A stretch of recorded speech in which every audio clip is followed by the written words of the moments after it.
Burn is a staple deck in almost every format, and Pauper is no different. The Pauper version of Burn is mono red, and is less focused on creatures and more focused on spells than its modern cousin. Burn is usually associated with being an easy to pilot deck, and a good deck for new players. This is true, but the deck also rewards tight plays and punishes you for misplays and bad sequencing, making it a fun deck no matter if you're a new player or an experienced player. Let's start off by going over all of our lightning bolt type spells in the deck. Each of these spells deal 3 damage to our opponent, with some having the option of dealing 3 damage to a creature. The premier burn spell in this slot is of course a playset of Lightning Bolt, which is an instant and can target either a creature or a player for 1 red mana. Next up, we have playsets of Lava Spike, Rift Bolt, Chain Lightning, and 3 Incinerate. Lava Spike only targets players.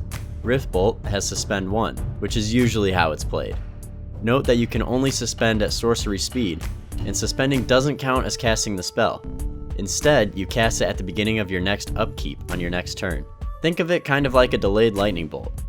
Chain Lightning is pretty much a sorcery speed lightning bolt, with the downside of allowing our opponent to pay 2 red to copy the spell and choose their own target for it. If they do, then you can pay 2 red to copy it and choose a new target for it, hence the name Chain Lightning. This process can go on for as long as you or your opponent have red mana to spend, but usually never goes past the initial cast, as an opponent having double red open is hard to come by in Pauper. Incinerate is a lightning bolt that costs 1 and a red, with the added bonus of making creatures unable to regenerate if they are killed by it.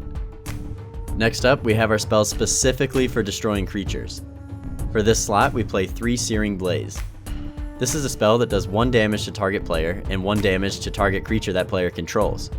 But it has the landfall ability, which increases the 1s to 3s if we have a land enter the battlefield under our control earlier in the turn. This means Searing Blaze is pretty much a Lava Spike and a Lightning Bolt at the same time. However, it is important to note that if your opponents do not have any creatures, you will not be able to cast this spell, since you must target a creature with it as well as a player. Pauper Burn only plays 8 creatures. They are a playset of Kelvin Marauders, and the new to the format Thermo Alchemist. Kelvin Marauders is a 3/3 for 2 mana that deals 1 damage to our opponent upon entering and leaving the battlefield. It also has Vanishing 2, which means it enters the battlefield with vanishing counters on it, and each upkeep you remove a vanishing counter. When you remove the last one, sacrifice it. Thermo Alchemist is like a Goblin Fireslinger on steroids. It's a great blocker and has the ability to tap to ping our opponent for 1.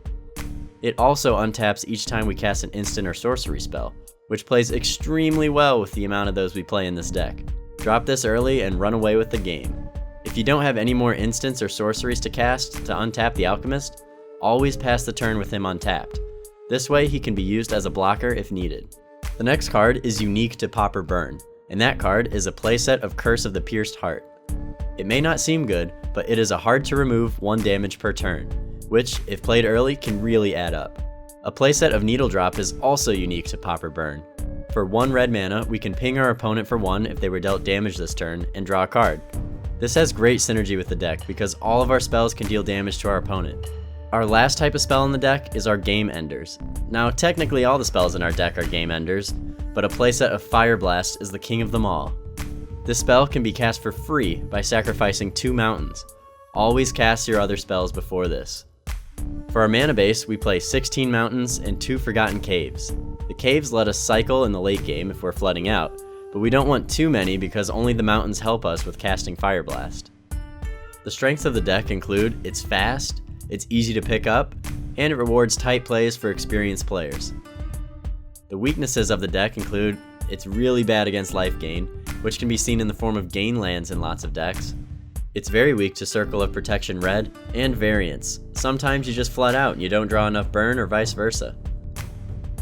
For our sideboard, we play 3 Electrickery for decks such as Elves and Boggles, 3 Pyroblast for our blue matchups, 1 Searing Blaze for creature-heavy decks, 4 Smash the Smithereens for the Affinity matchup, 2 Molten Rain for Tron, and 2 Flaring Pain to deal with Circle of Protection Red and Prismatic Strands.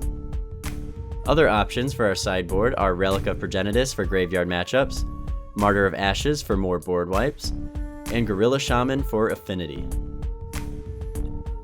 Hey everyone, thank you so much for watching! Some people have pointed out that there have been a lack of mountains in my videos up to this point, So today I decided to give you the most mountainy deck of them all. Also, huge shout out to all of you for helping my last video get to 1K views in less than 2 days. You all are awesome. Also, I plan on making a video about channel updates and everything, so be on the lookout for that within the next couple of weeks. And if you like this video, make sure to like, comment, and share the video. If you're interested in the deck, I put a link in the description that will take you to the deck list on mtggoldfish.com. There you can see the prices for both MTGO and Pauper. Also, don't forget to subscribe and please follow me on Twitter at Pauper_Fox. And as always, don't forget to check out the Pauper subreddit r/Pauper for all your Pauper needs. See you next time.